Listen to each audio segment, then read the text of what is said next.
Good afternoon. Thank you. Thank you, Chris, for that great introduction. I want to thank someone who's not here today, my friend Marion Hammer, who is fighting the good fight in Tallahassee, passing more good pro-gun laws. She is in the Women's Hall of Fame in Florida. She also should be in the Gun Rights Hall of Fame in this country because she is spectacular. So if you're watching, Marion, I hope everything's going well with you and your family. I'm really excited to be here to talk about the need to change the direction of our country. We're on the wrong track. How we tax is stifling the next generation of people that are going to create the high-wage jobs for the future. Our education system is broken and is in desperate need of reform. The DC deficits and debt are out of control, assuring unless we change course that our children and grandchildren will be paying off our problems that we didn't fix. And in the face of rising danger from Russia, from Iran, from ISIS, among others, our president is indecisive and weak, and he's making bad deals and leaving America exposed. Today, I want to focus on a challenge at the heart of the age of Obama. Our government is too big, it is too powerful, and it is too intrusive. We're using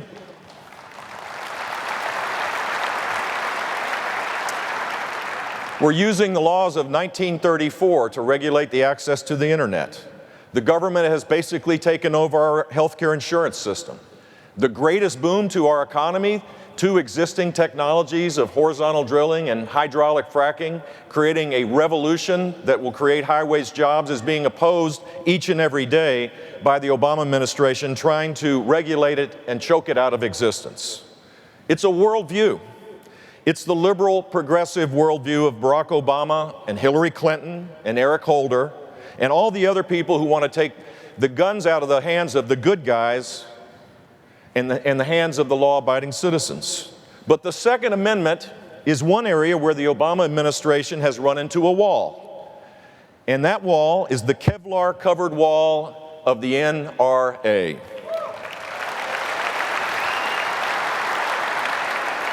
Because you all have stayed informed on the issues, you've organized, you've made your voices heard, the Second Amendment is still safe. And that's a good thing, because the Second Amendment is the original Homeland Security Act. Look, the Obama administration, to them, the Constitution is like a breakfast buffet. They pick the amendments they like. And the ones they don't like, they just leave alone. The first, the 10th, the second. But here's the thing. The Bill of Rights is an all-in set of rights. It's a package deal. You honor all of it, you protect all of it, because our liberty is diminished each time we don't. Now we're seeing the Obama administration take on gun rights wherever they can. You know what I'm talking about. If they can't pass a law, they try executive orders. They try to ban guns. They try to ban certain bullets. They try to block banks from lending to small gun shops. It's almost like the Obama administration doesn't realize that the best form of national defense is a nation of free men and women exercising their Second Amendment rights.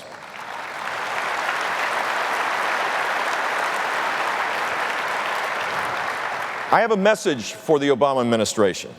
Why don't you focus more on keeping weapons out of the hands of Islamic terrorists and less on keeping weapons out of the hands of law-abiding Americans?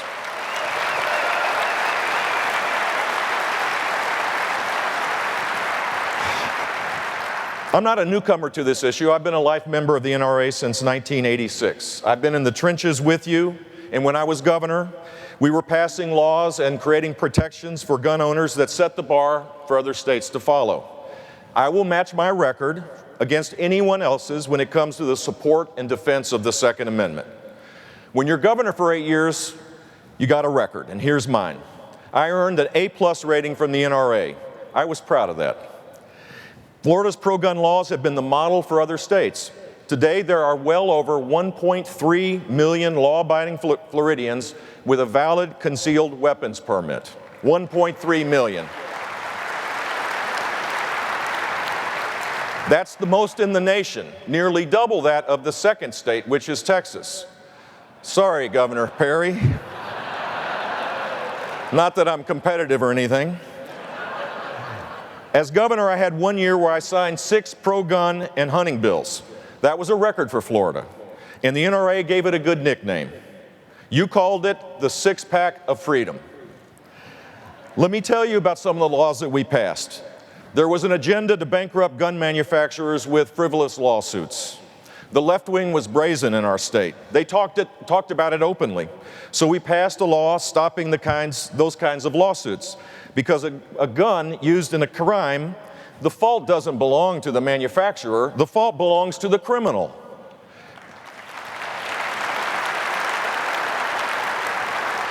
Because Florida is a fast-growing state, we were seeing urban growth take away hunting lands. But hunting is part of our heritage of independence.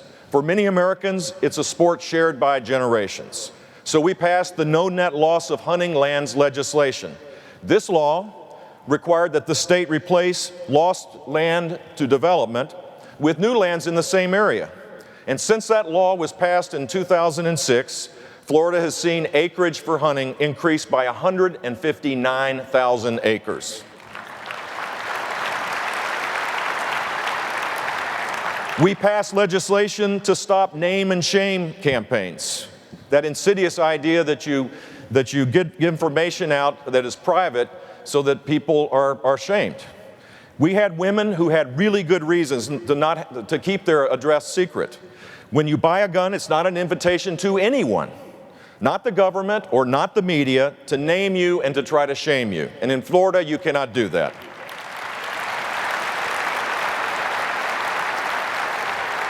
We passed legislation to slam the door on gun registration so that state government agencies or private entities can't collect and maintain lists of law-abiding firearm owners.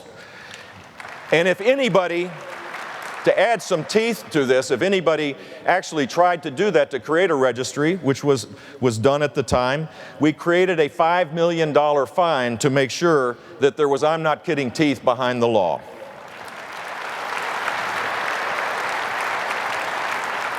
Florida was one of the first states to make the castle doctrine the law of the land.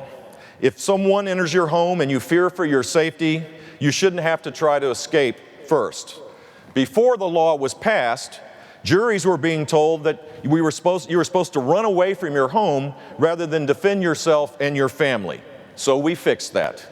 And we built on that concept with the principle that you can stand your ground. In Florida, you can defend yourself anywhere you have a legal right to be if you reasonably believe you're in danger of death or injury or rape or kidnapping. This is a sensible law that other states have adopted because you shouldn't have to choose between being attacked or going to jail. The only thing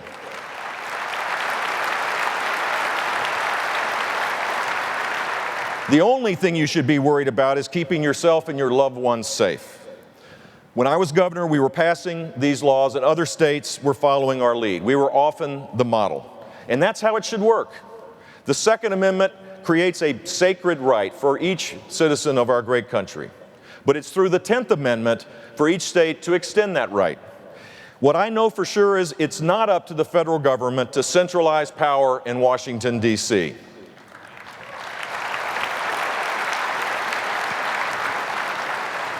When we protect your rights, we save lives. None of us wants to see the loss of a single innocent life. In Florida, we protected people's rights to defend themselves, and at the same time, we saw crime rates drop to levels we hadn't seen since the 1970s, and gun violence dropped by 25%.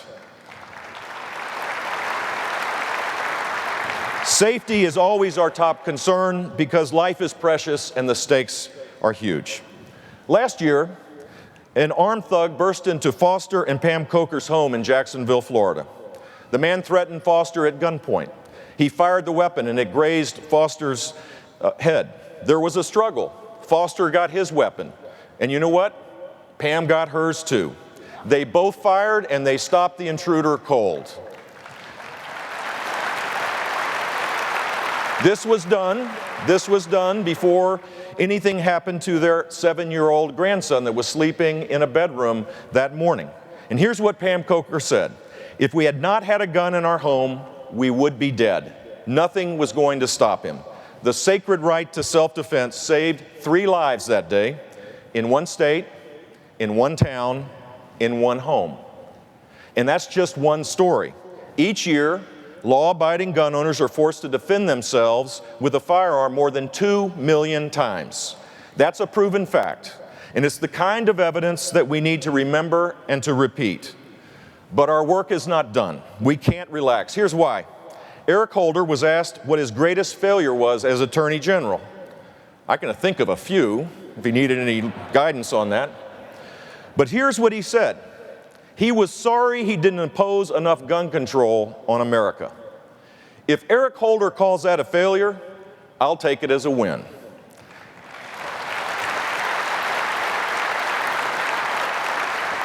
But this isn't just about the Second Amendment. It's about individual freedom everywhere in this country. The freedom to defend liberty wherever it is threatened. Right after the Declaration of Independence, the American Revolution was in deep trouble. The Congress was run out of Philadelphia.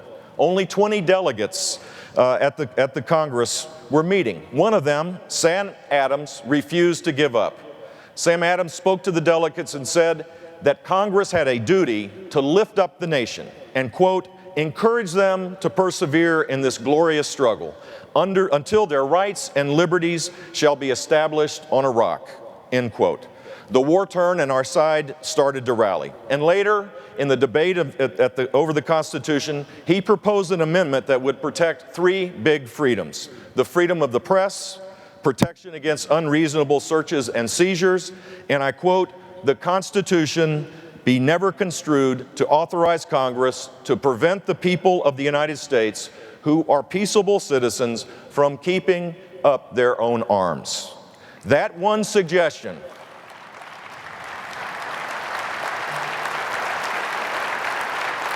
That one eloquent suggestion became the First, Fourth, and Second Amendments of our Constitution.